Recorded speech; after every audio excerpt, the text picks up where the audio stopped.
We've been discussing about the concept of Anani b'merech havkah.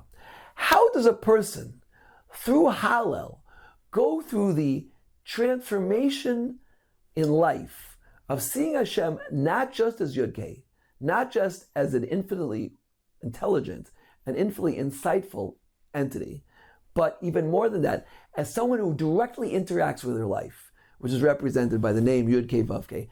How does a person make that paradigm shift to transfer his tefillas to going from viewing Hashem as someone infinitely wise and insightful to someone who actually interacts with his life?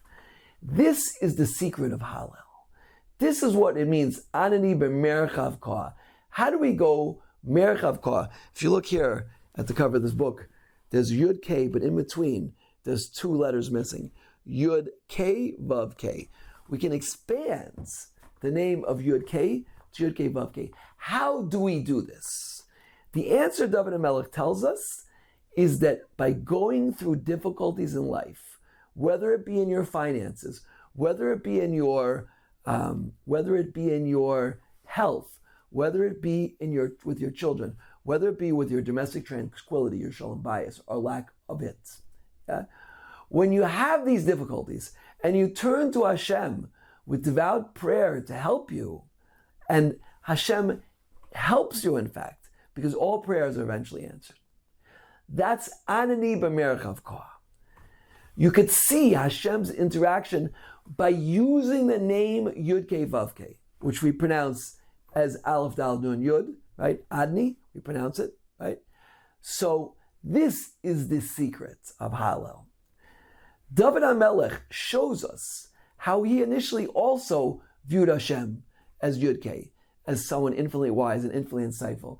It was only through this many, many experiences of suffering that David HaMelech had in his life that he cried out to Hashem with Yud Kei Vav Kei, right? He cried out in intense, sincere prayer to Anani b'merech, right? From Anani b'merech havkah, he widened the name Yud Kei to Yud Kei Vav Kei, and he cried out to Hashem with the Shem Havaya. And that, when he saw the answer, he realized the true power and the true greatness of Hashem's Shem Havaya. This is the journey through Hallel. We track David HaMelech as he goes through this process, as he had such difficulties in his life. So many difficulties he had. He went from one tribulation to the next. And at every stage, he was calling out with the Shem Havaya, with the Shem Havaya, with the Shem Havaya.